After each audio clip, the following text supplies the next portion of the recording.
नमस्कार। एनटिभी कोहलपुर समाचारमा स्वागत छ। म प्रेम बुढा छेत्री। सुरुमा प्रमुख समाचार। सुदूरपश्चिमको विकासका लागि सरकार प्रतिबद्ध रहेको प्रधानमन्त्रीको भनाई। पश्चिम सेती र पञ्चेश्वरले सुदूरपश्चिम समृद्ध बन्ने विश्वास।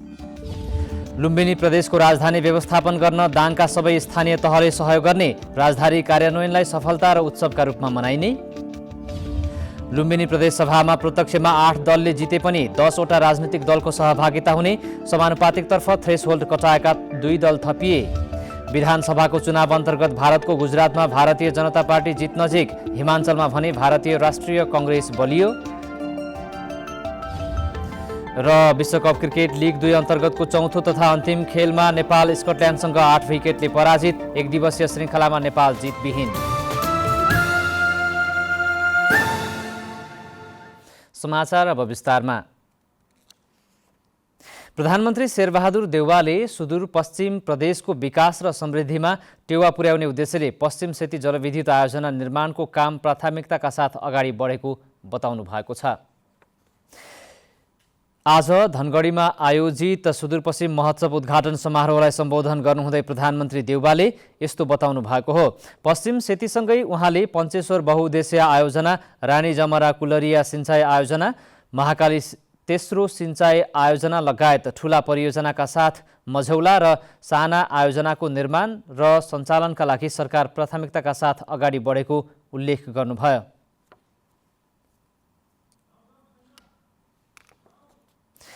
सुदूरपश्चिमको आर्थिक, सामाजिक, राजनीतिक एवं प्रशासनिक केन्द्रबिन्दुको रूपमा रहेको कैलालीको धनगढीमा आयोजना हुन गइरहेको यो महोत्सवले यहाँका उत्पादन सिर्जनाहरू व्यवस्थित तवरले प्रस्तुत गर्न, एक आपसमा ज्ञान तथा अनुभवको आदान प्रदान गर्न र सहकार्यका क्षेत्रहरू पहिल्याउन सहयोग पुग्ने प्रधानमन्त्री देउवाको भनाइ छ। सुदूरपश्चिमको केन्द्रको रूपमा रहेको धनगढी उपमहानगरपालिका र यस वरपरको क्षेत्र कृषि, पशुपालन, शैक्षिक र औद्योगिक व्यवसायको विकासको दृष्टिले व्यापक सम्भावना बोकेको सहर भएको उहाँको भनाइ छ। सुदूरपश्चिम प्रदेशको आर्थिक र पूर्वाधार विकासका लागि नेपाल सरकारको तर्फबाट उपलब्ध गराउनुपर्ने सहयोगका लागि समेत उहाँले प्रतिबद्धता जनाउनु भएको छ। उहाँले स्पष्ट कार्ययोजना ल्याए आफूले कार्यान्वयन गर्ने समेत प्रतिबद्धता जनाउनु भयो। लुम्बिनी प्रदेशको राजधानी व्यवस्थापनमा स्थानीय तहहरूले सहयोग गर्ने भएका छन्। प्रदेश सरकारले राजधानी कार्यान्वयनलाई तीव्रता दिएपछि स्थानीय तहहरूले पनि सहयोग गर्ने भएका हुन्। दाङका स्थानीय तहले राजधानी व्यवस्थापनमा योगदान गर्ने भएका छन्। प्रदेश सरकारले आयोजना गर्ने औपचारिक समारोहलाई उत्सवको रूपमा मनाउनका साथै राजधानी व्यवस्थापनमा जुट्न थालेका हुन्। जिल्ला समन्वय समितिले स्थानीय तहहरूको बीचमा संयुक्त छलफल गरेर राजधानी कार्यान्वयनलाई उत्सवको रूपमा मनाउने योजना बनाएको छ। यहाँ आउने कर्मचारीहरूलाई बसाल्नको लागि हामीले कुन कुन ठाउँमा सजिलो पर्छ त्यहाँ व्यवस्थापन गर्नको लागि हामीले एउटा भूमिका हामी गाउँपालिकाहरूले खेल्यौँ भने नै यो के भन्छ अहिले आएको जुन हाम्रो प्रदेश राजधानी यहाँ आएको छ त्यो एउटा सार्थक हुन्छ। जिल्लाका 10 स्थानीय तहसहित अन्य जिल्लाका पालिकाहरूसँग समन्वय गरेर औपचारिक समारोहलाई उत्सवमै मनाउने निर्णय भएको छ। मङ्सिर अन्तिम साता आयोजना गरिने औपचारिक समारोहलाई व्यवस्थित र प्रभावकारी बनाउन स्थानीय तहले योगदान गर्ने भएका हुन्, जस अन्तर्गत पालिकाहरूको पहिचान झल्किने झाँकी अनिवार्य सहभागी गराउने, ठाउँ ठाउँमा स्वागतद्वार निर्माण गर्ने निर्णय समेत भएको छ। राजधानी कार्यान्वयनले नयाँ आउने पुस्ताहरूको भविष्य निर्माणमा समेत सहयोग पुग्ने आशा गरिएको जिल्ला समन्वय समिति दाङका प्रमुख नित्यानन्द शर्माले बताउनुभयो। हाम्रा सन्ततिहरूको लागि राजधानी पाएका छौँ। अब हामी सानातिना कामलाई हाम्रा कामलाई हामी काठमाडौँ धाउने र हामीले दुःख पाउने अवस्था गएको छ। राजधानीबाट प्रदेशको प्रशासनिक कामकाज सुरु गर्ने औपचारिक दिनको पर्खाइमा सरकार रहेको छ। राजधानी स्थानान्तरण गरेर संविधान कार्यान्वयनमा अन्य प्रदेशको तुलनामा लुम्बिनी अब्बल साबित भएको मुख्यमन्त्री कुलप्रसाद केसीले प्रतिक्रिया दिनुभएको छ। संविधानको कार्यान्वयनमा सबैभन्दा सफल प्रदेशको रूपबाट इतिहासमा हाम्रो दर्ज छ। नामका हिसाबले पनि स्थानका हिसाबले पनि यो सबैभन्दा महत्त्वपूर्ण कार्य थियो, धेरैले गर्नुभयो। तर हाम्रो प्रदेश मात्रै थियो नयाँ स्थानमा संरचना बनाएर बस्ने प्रदेश, यो पनि हामीले कार्यान्वयन गरेर गयौँ। प्रदेश राजधानी कार्यान्वयन र व्यवस्थापनमा जनस्तरबाट समेत सहयोग एवं सहकारी हुन जरुरी छ। दशरथ घिमिरे, नेपाल टेलिभिजन, लुम्बिनी प्रदेश, दाङ। प्रतिनिधि सभामा समानुपातिक तर्फबाट 76 जना महिला सांसद सुनिश्चित भएका छन्। प्रत्यक्षतर्फ कम महिला निर्वाचित भएपछि निर्वाचन आयोगले कानुनी व्यवस्था अनुसार सङ्घीय संसदमा महिलाहरूको 1/3 प्रतिनिधित्व सुनिश्चित गर्नका लागि 76 महिला पठाउनुपर्ने जनाएको छ। 110 सदस्य समानुपातिकमा 34 स्थान हासिल गरेको नेकपा एमालेले कम्तीमा 19 जना महिला निर्वाचित गर्नुपर्नेछ। त्यसैगरी नेपाली कङ्ग्रेसले 29, नेकपा माओवादी केन्द्रले 12, राष्ट्रिय स्वतन्त्र पार्टीले 5, राष्ट्रिय प्रजातन्त्र पार्टीले 5, जनता समाजवादी पार्टीले 4 तथा जनमत पार्टीले 2 महिलालाई समानुपातिकतर्फ प्रतिनिधित्व गराउनु पर्नेछ। निर्वाचन आयोगका अनुसार 10% भन्दा बढी सिट प्राप्त गर्ने 4 दलले 33% महिला सुनिश्चित हुने गरी अधिकतम बन्द सूचीबाट क्लस्टर अनुसारका नाम पठाउनु पर्नेछ। 10% भन्दा कम सिट प्राप्त गर्ने दलले भने यथासम्भव क्लस्टर मिलाउनु पर्ने आयोगले जनाएको छ। लुम्बिनी प्रदेशमा 10 राजनीतिक दलहरू सहभागी हुने भएका छन्। प्रत्यक्षमा 8 वटा दलले मात्रै चुनाव जिते पनि समानुपातिकतर्फ 2 दलले थ्रेस होल्ड कटाएर 1-1 सिट पाएका छन्। यो सँगै प्रदेशसभामा 10 दलको उपस्थित हुने भएको हो। लुम्बिनीमा 32 दलले चुनावमा भाग लिएकामा 18,87,078 मत सदर भएको थियो, जसमा 10 वटा दलले थ्रेस होल्ड कटाएका छन्। निर्वाचन आयोगका अनुसार प्राप्त मतका आधारमा एमालेले सबैभन्दा बढी 11 सिट प्राप्त गरेको छ। नेपाली कङ्ग्रेसले 10 सिट पाउँदा माओवादी केन्द्रले 4 सिट प्राप्त गरेको छ। यस्तै राष्ट्रिय प्रजातन्त्र पार्टी, नागरिक उन्मुक्ति पार्टी र जनमत पार्टीले 2-2 सिट प्राप्त गरेका छन् भने नेकपा एकीकृत समाजवादी, जनता समाजवादी पार्टी, राष्ट्रिय जनमोर्चा र लोकतान्त्रिक समाजवादी पार्टीले 1-1 सिट सहित लुम्बिनी प्रदेशसभामा प्रतिनिधित्व गरेका छन्। लुम्बिनीमा समानुपातिकतर्फ 35 जना निर्वाचित हुने हुँदा सोही अनुसार सिट बाँडफाँड गरिएको आयोगले जनाएको छ। पाल्पामा बिहे भोज खाएर 200 जना भन्दा बढी मानिस बिरामी भएका स्थानमा दूषित पानी प्रयोग भएको पाइएको छ। बिहेमा भोजमा प्रयोग भएको पानीमा कोलिफर्मको जीवाणु भेटिएको स्वास्थ्य कार्यालय पाल्पाले जनाएको छ। स्वास्थ्य कार्यालय पाल्पाका प्रमुख डाक्टर राजेन्द्र गिरीले 2 वटा ड्रममा पानी परीक्षण गर्दा एउटा ड्रमको पानीमा कोलिफर्म जीवाणु भेटिएको जानकारी दिनुभएको छ। यद्यपि पानीको स्रोत भएको मुहानबाट भने परीक्षण गर्न बाँकी रहेको उहाँको भनाइ छ। बिहे भोजमा प्रयोग भएको पानी दूषित रहेको यकिन गर्न सकिने रिपोर्ट प्राप्त भएको स्वास्थ्य कार्यालय पाल्पाका ल्याब टेक्निसियन मधुसूदन भट्टराईले बताउनु भएको छ। 5 दिन अघि बगनासकाली 1 चिर्तुङधारा स्थित घोरबन्दाका स्थानीय दानबहादुर गाहाको घरमा बिहे भोज खाएकाहरू बिरामी परेका थिए। समाचारको क्रम जारी नै छ। अहिलेलाई एकैछिनको विश्राम।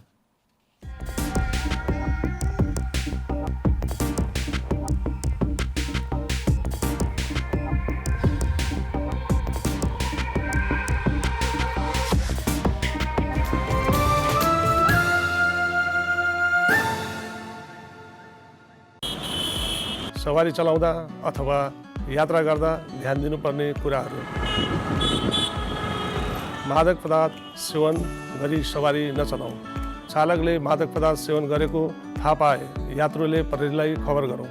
जेब्रा क्रसिङबाट बाटो काटौँ र सीट क्षमताभन्दा बढी यात्रा नगरौँ। सवारी चलाउँदा मोबाइल फोनको प्रयोग नगरौँ र सडकमा ध्यान केन्द्रित गरौँ। सवारी साधनको छतमा बसेर यात्रा नगरौँ र पैदल हिँड्दा सकभर फुटपाथको प्रयोग गरौँ। रातिको समयमा अरू सवारी साधनलाई बाधा हुने गरी हाइलाइटको प्रयोग नगरौँ। ट्राफिक नियम मिचेकोमा गर्व होइन, लाज मान्ने गरौँ। तीव्र गति जीवन क्षति। बिस्तारै गए अवश्य पुगिन्छ, छिटो गए भन्न सकिन्न। याद गर्नुहोस्, तपाईका परिवारले तपाईलाई पर्खिरहेका छन्। जनचेतनाका लागि एनटिभी कोहलपुरद्वारा जारी सन्देश। विश्रामपछि समाचारमा पुनः स्वागत छ। अब बाँकी समाचार। काम गर्ने इच्छा शक्ति, जनप्रतिनिधि तथा स्थानीय बासिन्दाबीच सहकार्य भए जस्तोसुकै काम पनि गर्न सकिन्छ भन्ने उदाहरण बनेको छ कपिलवस्तुको शिवराज नगरपालिका। वर्षौंदेखि सडक अतिक्रमण गरेर बनाएका संरचना हटाएर सुन्दर चन्द्रौटा बनाउने अभियानमा नगरपालिका जुटेको छ।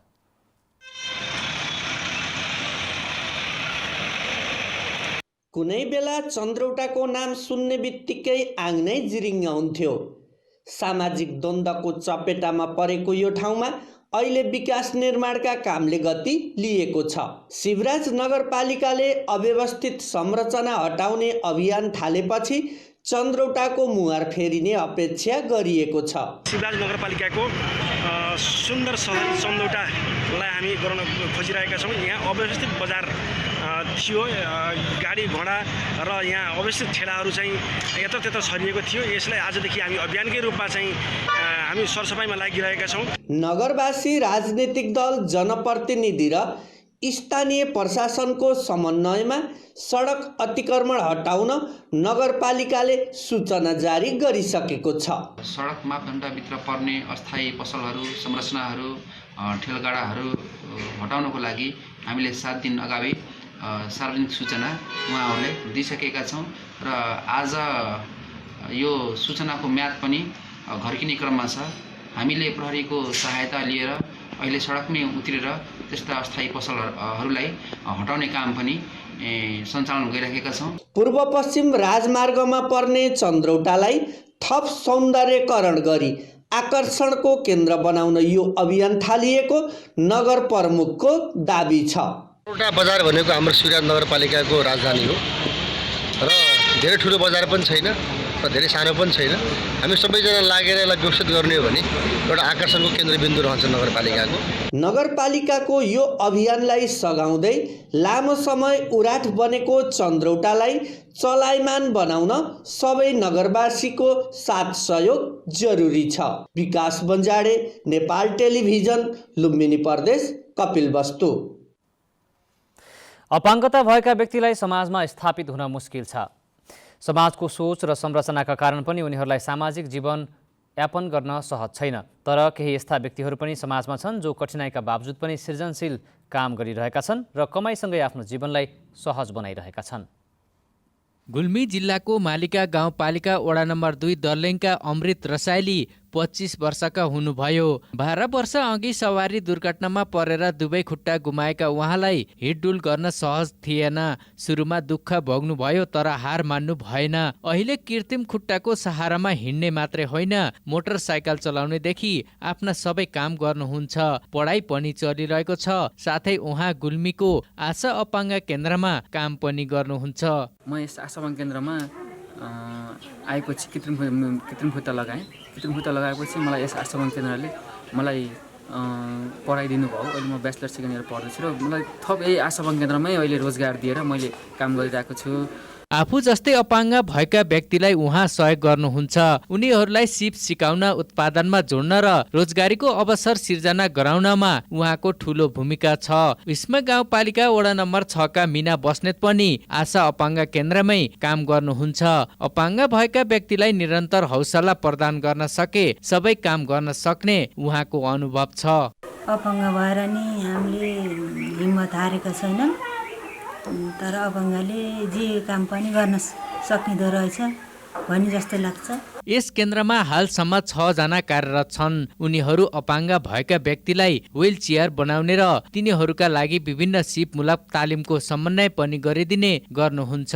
केन्द्रमै सिप सिकेर अहिले केही व्यक्ति सौन्दर्य कला सम्बन्धी व्यावसायिक बनेका छन्। कोही सिलाइ कटाई व्यवसाय गर्छन्, कसैले गुडिया बनाएर बेच्ने गरेका छन् भने कोही सरकारी जागिरे समेत भएका छन्। केन्द्रका व्यवस्थापक गङ्गा रायमाझीले अपाङ्ग भएका व्यक्तिलाई क्षमता अनुसारको सिप दिलाउनु पर्ने बताउनुहुन्छ। समाजमा अपाङ्ग भएका नागरिकलाई हेलाको दृष्टिले हेर्ने परम्परा जस्तै बनेको छ। आवश्यक सहयोग र सिप प्रदान गर्न सके अपाङ्ग भएका व्यक्तिको जीवन सहज हुनुका साथै समाज परिवर्तनमा पनि उनीहरूको उल्लेख्य भूमिका रहन्छ। अनिल खत्री, नेपाल टेलिभिजन, लुम्बिनी प्रदेश, गुल्मी। पश्चिम नवलपरासीका सामुदायिक विद्यालयमा अध्ययनरत मधेसी समुदायका विद्यार्थीहरू प्रविधिको प्रयोगतर्फ आकर्षित बन्दै गएका छन्। प्राविधिक धार पढाइ गरिरहेका विद्यालयले व्यावहारिक रूपमा ज्ञानको प्रयोग गरिरहेका हुन्। नवलपरासीको दक्षिणी ग्रामीण भेगमा मधेसी समुदायको बाहुल्यता रहेका कारण त्यहाँका जनताहरूमा जनचेतनाको कमी छ भनिरहँदा त्यस क्षेत्रका विद्यार्थीहरूले भने नयाँ नयाँ विषयको खोजी गरिरहेका छन्। त्रिभुवन नमुना मावि बेलाटारीले आयोजना गरेको चौथो प्रतापपुर गाउँपालिका स्तरीय आधारभूत तह खेलकुद प्रतियोगितामा ग्रामीण तहका मधेसी समुदायका विद्यार्थीहरूले गरेको विज्ञान प्रदर्शनी नमुना पालिका निर्माणका लागि निकै आशा लाग्दो अवधारणा रहेको छ। विद्यार्थीहरूले प्रदर्शन गरेका सबै उपकरणहरू कृत्रिम भए पनि ती संरचना हेर्दा जीवन्त देखिने खालका रहेका छन्। विद्यार्थीहरूको प्रतिभा प्रस्फुटन गराउने उद्देश्यले आयोजना गरिएको प्रदर्शनीमा विज्ञान प्रविधि प्रति सबैको रुचि रहेको थियो। विज्ञान प्रदर्शनीमा यान्त्रिक पुलको अवधारणादेखि विद्यार्थीहरूले mini hydro power transmission line, विद्युत turbine, drone camera, mobile glass, home automation, नमुना house wiring, mobile control car, line flowing car, hand वासका लागि सेन्सर वाटर ट्याङ्क लगायतका नमुना प्रोजेक्ट प्रदर्शनी गरेको विज्ञान प्रदर्शनी संयोजक शिक्षक व्यासमुनि कुशवाले बताउनु भएको छ। होम अटोमेसनका 5 वटा एक्जिबिसन छन् हामीसित, जसमा मोबाइल कन्ट्रोलले घरको गेट खोल्नु लगायत मोटर अथवा विभिन्न उपकरणहरू चलाउनु। कक्षा 9 देखि कक्षा 12 सम्म अध्ययनरत विज्ञान प्राविधिक धार र इलेक्ट्रोनिक इन्जिनियरिङ संकायका विद्यार्थीहरूले तयार गरेको नमुना प्रोजेक्टहरूको प्रदर्शनी हेर्दा नवलपरासीको दक्षिणी ग्रामीण भेगका केही मधेसी समुदायको अग्रज पुस्तामा जनचेतना कमी भए पनि नयाँ पुस्तामा भने चेतना स्तर मात्र होइन, नयाँ खोज अनुसन्धान गर्ने क्षमताको समेत विकास भएको छ। कुष्माकर ढकाल, लुम्बिनी प्रदेश, पश्चिम नवलपरासी। पाल्पाको रामपुर नगरपालिकाले किसानले उत्पादन गरेको आलुको बजारीकरण गरिदिने भएको छ। व्यावसायिक किसानलाई प्रोत्साहन गर्ने उद्देश्यले नगरपालिकाले बिउ आलु वितरण गरेको र उत्पादित आलुको बजारीकरण समेत व्यवस्था गरेको हो। विगतमा उत्पादन गरेको आलु बिक्रीमा समस्या भोग्दै आएका किसानलाई स्थानीय सरकारले बिक्रीको प्रबन्ध गरिदिएपछि सहजता भएको किसानहरूले बताएका छन्। नगरपालिकाले चालु आर्थिक वर्षमा खायन आलुको उत्पादन कार्यक्रम अन्तर्गत 15,50,000 बराबरको 350 क्विन्टल आलुको बिउ 50% अनुदानमा किसानलाई वितरण गरेको थियो। आलुको उत्पादन वृद्धि गरी आयस्रोत बढाउने, आयातित आलुलाई घटाउने, रोजगार सिर्जना गर्न नगरले किसानको मागका आधारमा आलु उत्पादन तथा प्रवर्धन कार्यक्रम सुरु गरेको रामपुर नगरपालिका कृषि शाखा प्रमुख रामहरि पाण्डेयले जानकारी दिनुभएको छ। नगरभित्र करिब 300 किसान आलु खेतीमा आबद्ध छन्।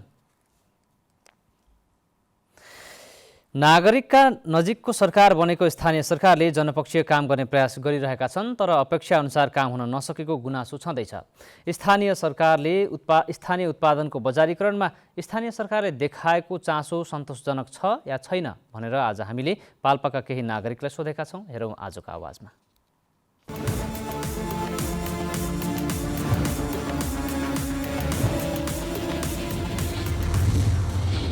त्यसमा बजार अब राम्रो व्यवस्थापन गरिदिनु पर्यो। बजारको लागि सबभन्दा मेन बजार छैन। उत्पादन गरेका चिजहरू अब एकदमै कम मूल्यमा, त्यही पनि अब बजार भाउ छैन। अब बजारको लागि बुटोल झर्नुपर्छ। यहाँ सानो छ बजार, बजारको व्यवस्थापन गरिदिए भए केही सहज हुन्थ्यो कि। कृषकहरूलाई प्रोत्साहन गर्नको लागि चाहिँ नि एउटा सङ्कलन केन्द्र, वास्तवमा सङ्कलन केन्द्र, हामीले उत्पादन गरेका चिजहरू लगेर खनाउने ठाउँ मात्रै पायो भने पनि कृषकहरूलाई धेरै राहत मिल्छ। बिचौलियासित हामीले कारोबार गर्न पर्ने आवश्यक पर्दैन। त्यसले गर्दा धेरै फाइदा हुन्छ। मुख्य कुरो के सङ्कलन केन्द्र हुनुपर्छ। हामीले त्यस्तो माग पनि केही गरिरहेछन्। हेर्नुहोस्, जति गरिरहेछ आफ्नो कृषि कर्म आफैले गरिरहेछ। हेर्नुहोस्, अहिलेसम्म त्यस्तो छ नि, हामीले सरकारको पहुँचमा पुग्ने ऊ पनि छैन। हाम्रो क्याबिनेट त्यस्तो छैन, पहल पनि गरिरहेछन्। हेर्नुहोस्, अहिलेसम्म जो छ त्यहीमा चाहिँ आफूले गुजुरा गरिरहेछ। सरकारलाई चाहिँ हामी सरकारको पहुँचमा पुग्न हामीलाई कोही बेनिफिट लिनको लागि छैन, अहिलेसम्म पुगेको छैन। हेर्नुहोस्, कृषिको गरेर अब कुनै अब रोग लागेको हुन्छ, त्यसमा आएर अब यताउति रेखदेख गरिदिने, अनि अब गरेर पनि अब हामीले मूल्य पाएको छैनौँ, त्यसको अब गरिदिने, अब मूल्यको ख्याल गरिदिने, अब के कसरी कहाँ लगेर अब बिक्रीटा गरिदिने, कहाँ लगेर मूल्य पाइन्छ, कसरी त्यो गरिदिए त्यही हो त हामीले खोजेको अरू त मैले लामो समयदेखि कृषि गर्दै आउँदाखेरि मैले अब केही गरौँ भन्ने इच्छा शक्ति हुँदा हुँदै पनि नेपाल सरकार तथा केन्द्रीय सरकार प्रदेश सरकार स्थानीय सरकारको कारणले गर्दाखेरि हामीलाई मेन कृषकहरूलाई सहुलियत रूपमा कर्जा उपलब्ध गराइदिनु पर्यो। मेन समस्या भनेकै हामीलाई त्यही भयो। हामीसँग अहिले 70-80 लिटर दुध उत्पादन हुँदा हुँदै पनि हाम्रो पैसा केसमा पुरै ब्याजमा गयो। 5 रुपियाँ 3 रुपियाँमा ब्याजमा जाँदाखेरि हाम्रो पैसा बढी खर्च भएर माथि लाग्न अलि गाह्रो भएको हो। यसमा चाहिँ प्रदेश सरकार अथवा केन्द्र सरकार जसले पनि हेरिदिनु भयो भने अति नै राम्रो हुने थियो। वास्तविक अहिले समस्या भनेको यो बिचौलियाहरूले बिचमा अनुदानहरू पनि खाने, त्यस पछाडि वास्तविक किसानसँग त्यो पहुँच पनि नपुग्ने र अझ मैले त विशेष गरी समस्या के देखिरहेको छु भने जस्तो कृषि वस्तुको मूल्य फिक्स नहुनु के। जस्तो आज हामीले एउटा रेट छ, कुखुरा पालन गऱ्यौँ, त्यस पछाडि 1 महिनापछि जाँदा त्यसको रेट घटेर त्यो ठेक्नै नसक्ने गरी घाटा बेहोर्नु परिरहेको छ। त्यही हुनाले कृषिजन्य उपजको फिक्स मूल्य पनि हुनुपर्छ जस्तो मलाई लाग्छ।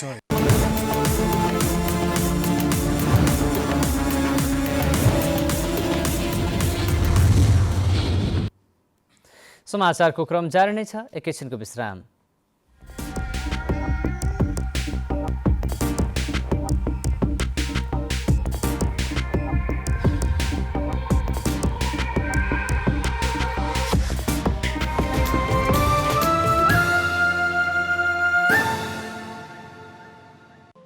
केही नयाँ केही फरक,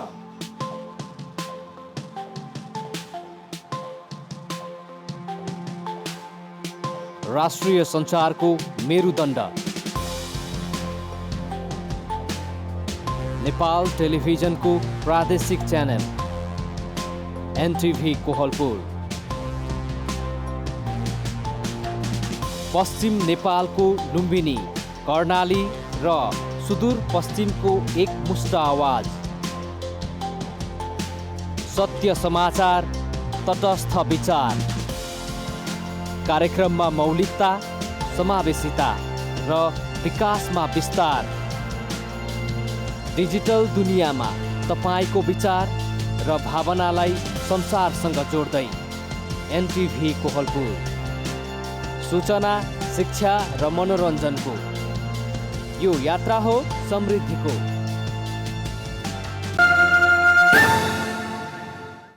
तपाईँ एनटिभी कोहलपुर हेर्दै हुनुहुन्छ। अब बाँकी समाचार। रुकुम पश्चिममा आजदेखि निशुल्क आँखा अपरेसन शिविर सुरु भएको छ। नेपाल नेत्रज्योति सङ्घ राप्ती आँखा अस्पताल दाङको प्राविधिक सहयोगमा स्वास्थ्य सेवा कार्यालय सल्लेमा शिविर सुरु भएको हो। एकीकृत आँखा तथा कान स्वास्थ्य कार्यक्रम कर्णाली प्रदेशका व्यवस्थापक मानबहादुर कुँवरका अनुसार मोतीबिन्दुका कारणले हुन सक्ने अन्धोपना कम गर्ने उद्देश्यले शिविर सञ्चालन गरिएको हो। शिविरमा रुकुम पश्चिमका सबै पालिका र रुकुम पूर्व लगायत छिमेकी जिल्लाबाट पनि ज्येष्ठ नागरिकहरूले सेवा लिइरहेका छन्। अब अन्तर्राष्ट्रिय समाचार।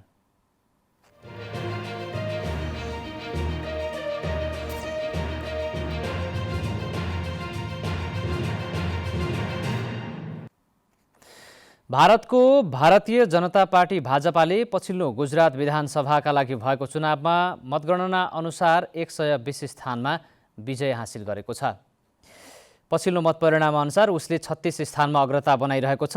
त्यहाँ कङ्ग्रेसले 11 स्थानमा जित निकाल्दै 5 स्थानमा अग्रता बनाइरहेको छ। आम आदमी पार्टीले 4 स्थानमा जित निकाल्दै एउटा सिटमा अग्रता बनाइरहेको छ। अहिलेसम्म 3 जना स्वतन्त्र उम्मेद्वार विजयी भएका छन्। मतगणना जारी रहेको छ। यसैबीच हिमाचल प्रदेशमा भारतीय राष्ट्रिय कङ्ग्रेस आईले 38 सिटमा विजयी हुँदै 2 सिटमा अग्रता लिइरहेको छ। गुजरातमा बलियो देखिएको भारतीय जनता पार्टी भने हिमाचलमा कमजोर देखिएको छ। त्यहाँ उसले अहिलेसम्म 18 सिटमा जित निकालेको छ भने 7 स्थानमा अग्रता लिएको छ। त्यहाँ मतगणना जारी छ। हिमाचलमा 68 विधानसभा सिटका लागि नोभेम्बर 12मा चुनाव भएको थियो भने झन्डै 75.6% मतदान भएको थियो। अब आर्थिक समाचार।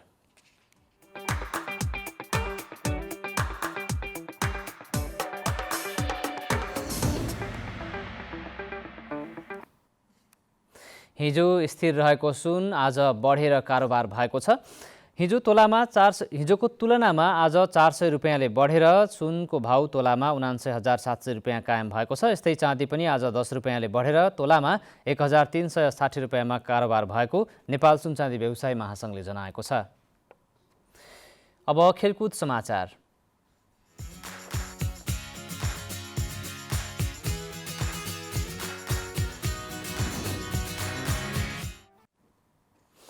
आइसिसी विश्वकप क्रिकेट लिग 2 अन्तर्गत त्रिदेशीय एकदिवसीय श्रृङ्खलाको चौथो तथा अन्तिम खेलमा नेपाल स्कटल्यान्डसँग 8 विकेटले पराजित भएको छ।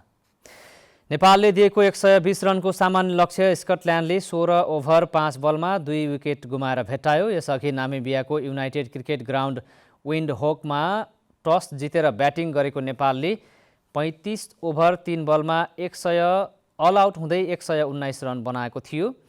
नेपालका लागि कप्तान रोहित पौडेलले सर्वाधिक 47 रन बनाए। यो सँगै नेपाल त्रिदेशीय एकदिवसीय श्रृङ्खलामा जितविहीन भएको छ। नेपाल र नामिबिया बीच भएको पहिलो खेलमा वर्षाका कारण नतिजाविहीन भएको थियो। दोस्रो खेलमा नेपाल स्कटल्यान्डसँग 3 विकेटले पराजित भएको थियो। त्यस्तै तेस्रो खेलमा नेपाल नामिबियासँग 86 रनले पराजित भएको थियो।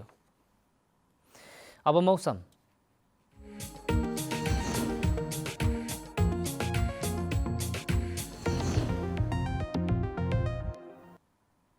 आज प्रदेश नम्बर 1 मध्य प्रदेश, बागमती प्रदेशका थोरै स्थानमा तथा गण्डकी प्रदेशका पहाडी भूभागका 1-2 स्थानमा आंशिक बदली रही बाँकी भूभागमा मौसम सामान्यतया सफा रह्यो। यस्तै आज राति प्रदेश नम्बर 1 का साथै गण्डकी र लुम्बिनी प्रदेशका थोरै स्थानमा आंशिक बदली रही बाँकी भूभागमा मौसम सामान्यतया सफा रहनेछ। अब मौसम सम्बन्धी थप विवरण।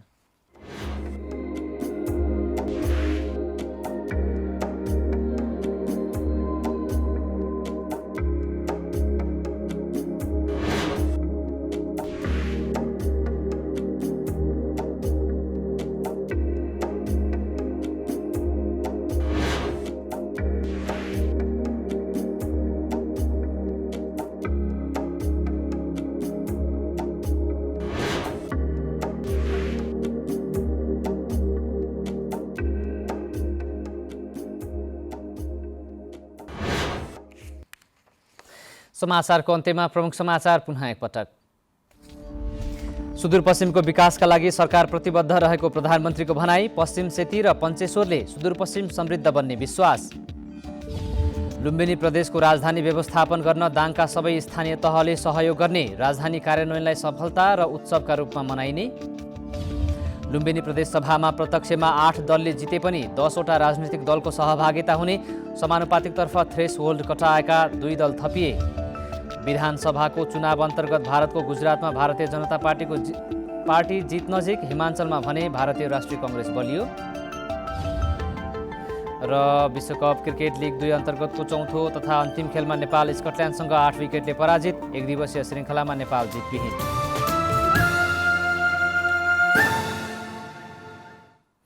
हवस् त अहिलेलाई समाचारको सिलसिला यति नै। बिदा दिनुहोस्। नमस्कार।